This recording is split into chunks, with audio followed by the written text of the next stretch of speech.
प्रथम पूज्य गणेश जी और कुमार कार्तिकेय जी को अनेकों धन्यवाद। यदि वो इस स्थिति को नहीं संभालते तो मेरे पास कोई कार्य ही नहीं रहता। जब स्वर्ग में धन ही नहीं होता तो मैं किसका संरक्षण करता?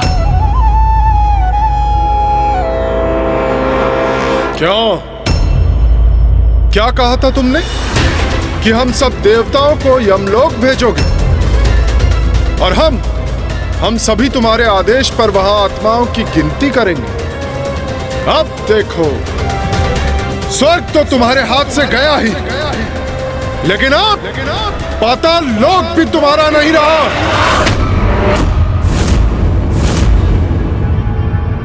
प्रतीत होता है तुम सब असुर यमलोक जाने पर बाध्य होंगे। चिंता मत करो, मैं यमराज से कह देता हूं, वहां जाकर मृतात्माओं के साथ ये चौसर की क्रीड़ा करना। क्यों मित्र शुंभ, विचार उचित है ना?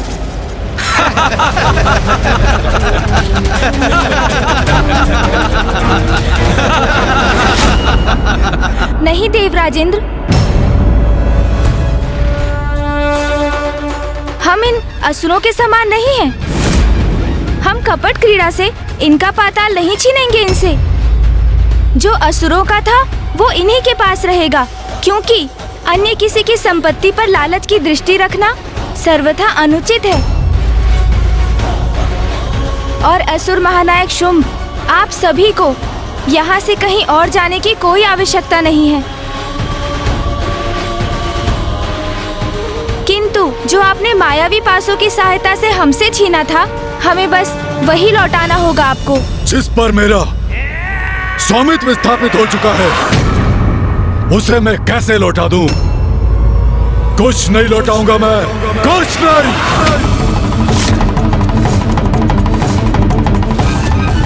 उचित है असुर महानायक शुंभ का निर्णय। हमारे जैसे महायोद्धाओं के होते हुए इन भीरू देवताओं को कुछ लौटाने की आवश्यकता नहीं। युद्ध करना होगा तो वो भी करेंगे हम, किंतु असुरों की इस विजय को पराजय में परिवर्तित नहीं होने देंगे। कदाचित अब इन देवताओं को अपनी सम्मिलित शक्ति का परिचय देना ही होगा हमें। ये दुष्ट तो युद्ध करने को आतुर है। असुर महानायक शुंभ, हमारे मध्य जो नियत हुआ था, जो शर्त थी, उसे तो आपको पूर्ण करना ही चाहिए। और वैसे भी छल से प्राप्त विजय मिथ्या विजय थी आपकी, इसलिए उस विजय के अनुसार आपको जो भी प्राप्त हुआ उन पर आपका स्वामित्व अनुचित है। मेरे ही राजभवन में सत्य असत्य, उचित अनुचित का उपदेश देने की, उद्दंडता करने का दुस्साहस कैसे कर रहे हो तुम? शर्त वर्त निरर्थक है। मेरा निर्णय तो स्पष्ट है। जो कुछ मैंने इन देवताओं से छीना है, मैं कभी नहीं लौटाऊंगा, कभी नहीं, क्योंकि अब देवराज मैं हूं।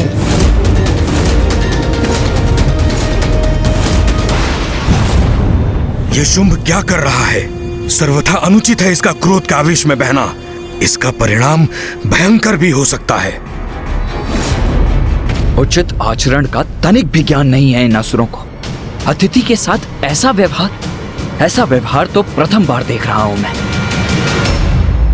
सबको बंदी बना लो, कारागृह में सबको बंद कर डालो और इस गणेश को बेड़ियों में जकड़कर मेरे पास खींच कर इसके प्रत्येक दांव का उचित प्रतिशोध लूंगा मैं। महादेव पुत्र प्रथम पूज्य गणेश जी के साथ ऐसी उद्दंडता, ऐसा कर कदाचित शुंभ अपने विनाश को आमंत्रित कर रहा है।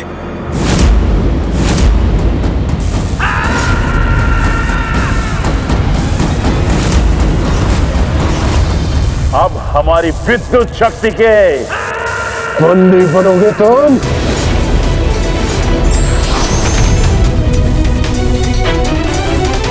नहीं भैया, आप कुछ मत कीजिए। क्यों रोक दिया गणेश ने मुझे? मुझे इनसे निपटने दीजिए।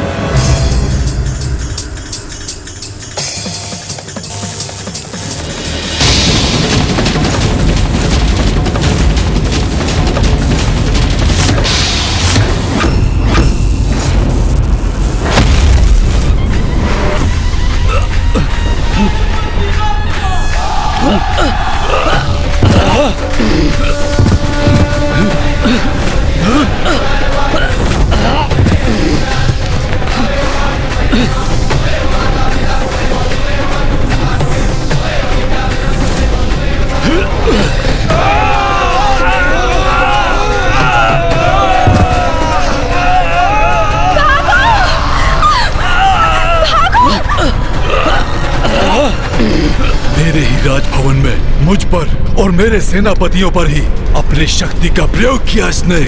मेरे सेनापतियों को कष्ट पहुंचाया तुमने, तो मैं इसका दंड अवश्य दूंगा।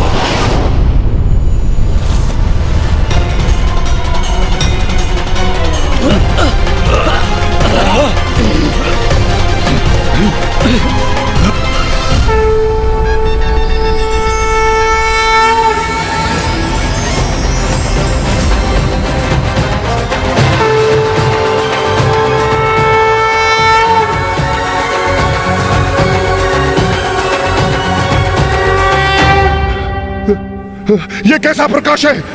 हमें कुछ दिखाई क्यों नहीं दे रहा है? कुछ नहीं दिखाई दे रहा है। प्रथम पूज्य गणेश जी की अपार शक्ति का सामना कहां कर सकेंगे दुष्टासुर?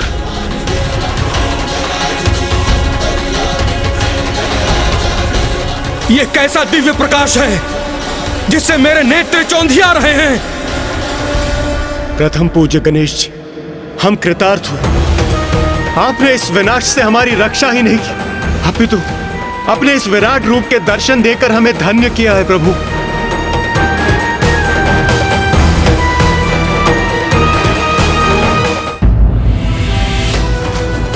ये क्या महादेव पुत्र प्रथम पूज्य गणेश विराट रूप में दर्शन दे रहे हैं, किंतु मैं उन्हें क्यों नहीं देख पा रहा हूं? मैं तो ऋषि हूं, महादेव का भक्त हूं, फिर भी मैं गणेश जी के दिव्य दर्शन करने में असमर्थ क्यों हूं?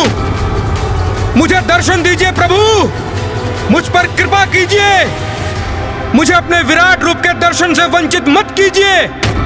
असुर गुरु शुक्राचार्य, मुझे आपका स्वर सुनाई पड़ रहा है प्रभु, किंतु मैं आपको देख नहीं पा रहा हूँ। आप मुझे नहीं देख पा रहे हैं क्योंकि आपको सत्पुरुषों से अधिक कुकर्मियों की संगति प्रिय है। व्यक्ति की संगति का चुनाव उसके समस्त जीवन का आधार बनता है। आप देवादिदेव के आदेश से ही असुरों का मार्गदर्शन करते हैं, ये सत्य है, किंतु इस कारण इनकी बुराई से आप भी प्रभावित हुए हैं। जिस बुराई की काली माँ के छींटे आपके मन पर भी पड़े हैं, इसलिए मेरे दर्शन हेतु आपको अपने मन को पवित्र करना होगा। महादेव के नाम का उच्चारण कीजिए। ओम नमः शिवाय, ओम नमः शिवाय, ओम नमः शिवाय, ओम नमः शिवाय।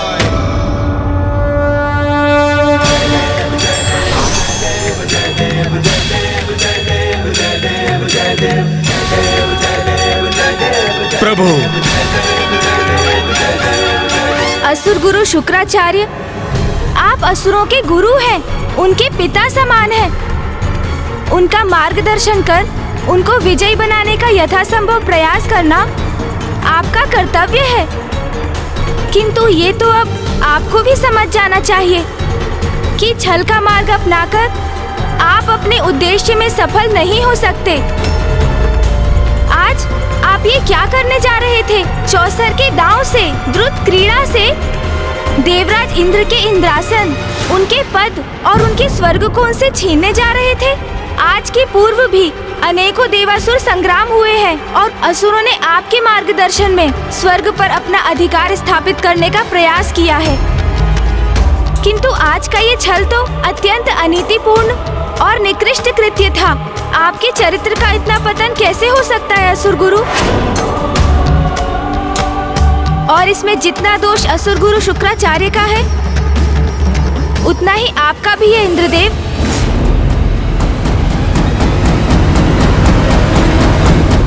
हाँ इंद्रदेव, और यहाँ ये भी कहना आवश्यक है कि इस द्रुत क्रीड़ा के संचालक असुर गुरु शुक्राचार्य जितने दोषी हैं, उतने दोषी आप भी हो गए हैं इसमें सम्मिलित होकर। जैसे ही चौसर की क्रीड़ा द्रुत क्रीड़ा अर्थात जुए में परिवर्तित हुई, आपको उसे उसी समय रोक देना चाहिए था इंद्रदेव। कोई बालक नहीं, देवराज है आप। आप अपना विवेक कैसे खो बैठे?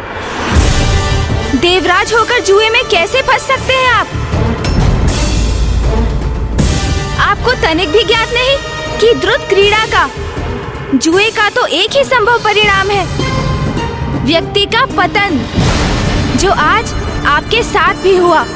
यहाँ देवराज बनकर आए थे आप, किंतु देखते ही देखते अपना सर्वस्व दांव पर लगा दिया आपने।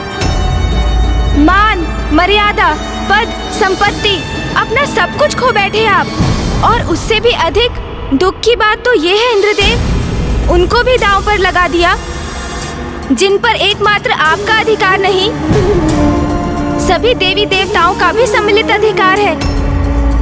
और इतना ही नहीं, आपने तो अपनी माता, हम सबकी माता माँ कामधेनु को भी दांव पर लगाने में संकोच नहीं किया।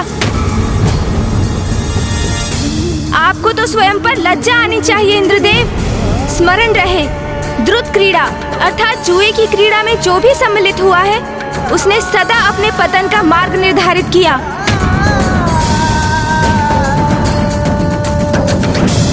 जुए से व्यक्ति स्वयं तो निर्धनता की ओर अग्रसर होता ही है और समुदाय तक को महासंकट में डाल देता है। उसी प्रकार जिस प्रकार इंद्रदेव ने स्वर्ग और सभी देवी देवताओं को विपत्ति के मुख में धकेल दिया।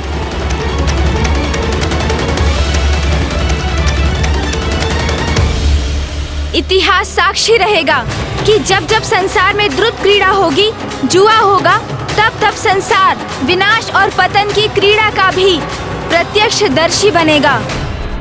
प्रथम पूज्य गणेश जी, मुझसे बहुत बड़ी भूल हुई। मैं अपने आचरण, निर्णय और व्यवहार के लिए लज्जित हूं प्रभु। मैं आपसे वचन देता हूं, ऐसी भूल मुझसे पुनः नहीं होगी। मुझे क्षमा कर दीजिए प्रभु, क्षमा कर दीजिए मुझे।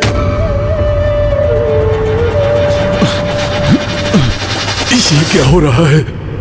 असहनीय पीड़ा हो रही है मुझे। प्रतीत होता है दृष्टिहीन हो जाऊंगा मैं।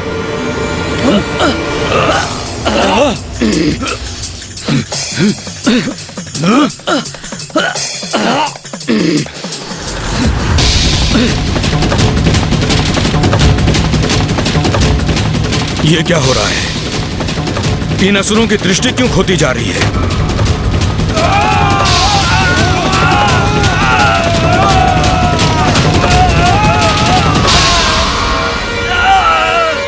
मेरे इस विराट रूप में मेरे दर्शन सभी के लिए संभव नहीं है असुर गुरु शुक्राचार्य।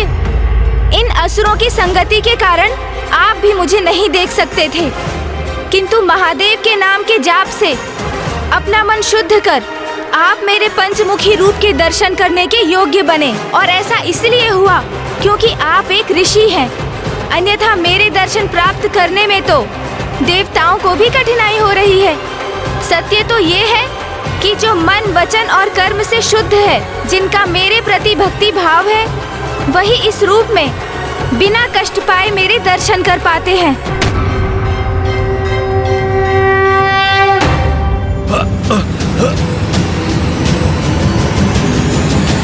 शुंभ निशुंभ, चंड मुंड, रक्त बीज और धूम्रलोचन, इन चारों के विचारों और कर्मों दोनों में ही अशुद्धियां हैं। इसलिए उनके नेत्र मेरा तेज नहीं सहन कर पा रहे हैं, और यदि वो मुझे देखने का प्रयास करेंगे तो कुछ समय के लिए वो दृष्टि विहीन हो जाएंगे।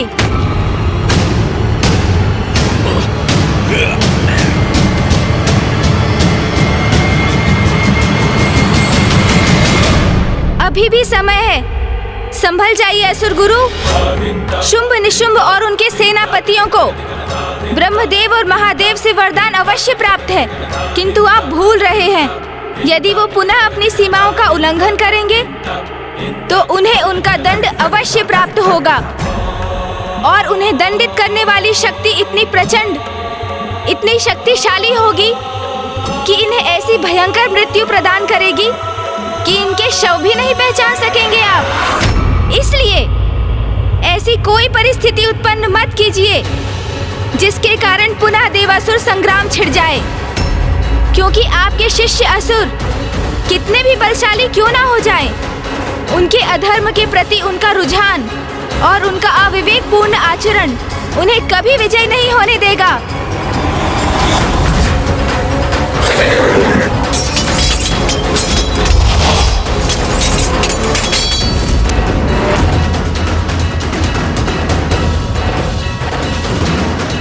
दया कीजिए, हमारी रक्षा कीजिए।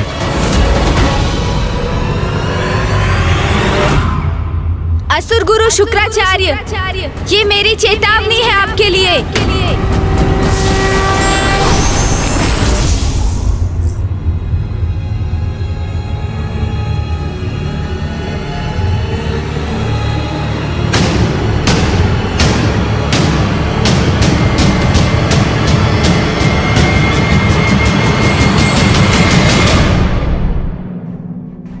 भैया, अब हमें लौटना चाहिए।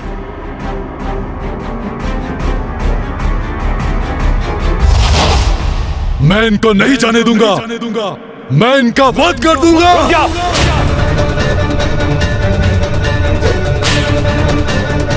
शुंभ, इन्हें रोकने का प्रयास मत करो। जाने दो इन्हें।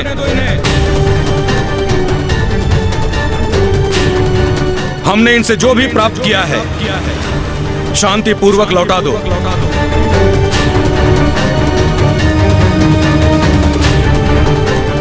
गणेश की चेतावनी से असुर गुरु अभी तो प्रभावित प्रतीत हो रहे हैं, किंतु ऐसा कब तक रहेगा?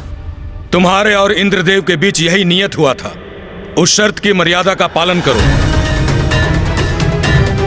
और देवताओं की निधियों को वापस लौटने दो।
जो कुछ प्राप्त किया था हमने, सब छिन गया हमसे। हमारा पाताल पुनः अपनी समृद्धि खो रहा है।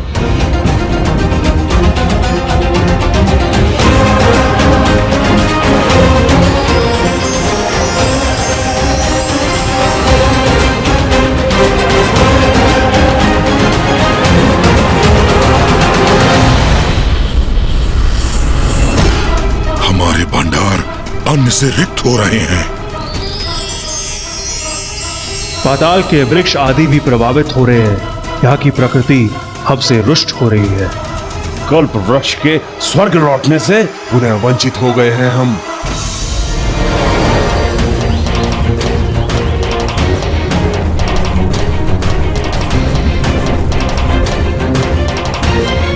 हमारी विजय को पराजय में परिवर्तित कर दिया इन दोनों ने। आप बड़े चिंतित प्रतीत हो रहे हैं, किंतु आपको चिंता करने की कोई आवश्यकता नहीं है। असुर महानायक शुंभ जी, आपकी मणियां और स्वर्ण जो आपने स्वर्गलोक भेजे थे, वो सभी आपके धनकोष में लौट चुके हैं। क्योंकि आप असुरों के विपरीत अनुचित साधन से प्राप्त किसी भी वस्तु को अपने अधिकार में नहीं रखते। हम मेरे विचार से हम यहाँ जो करने आए थे वो हो चुका है। अब सब कुछ यथावत हो गया है, तो हमें यहाँ से प्रस्थान करना चाहिए गणेश।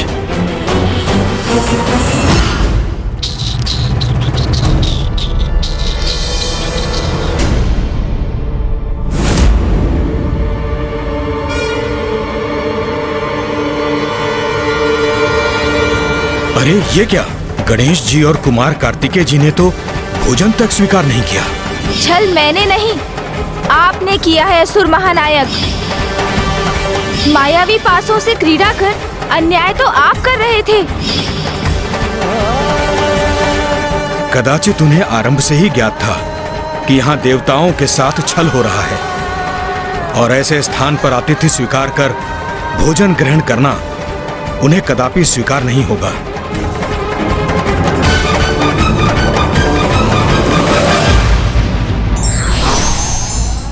सत्य उजागर होने के बाद जो अपनी भूल नहीं सुधारते वो दंड के भागी होते हैं।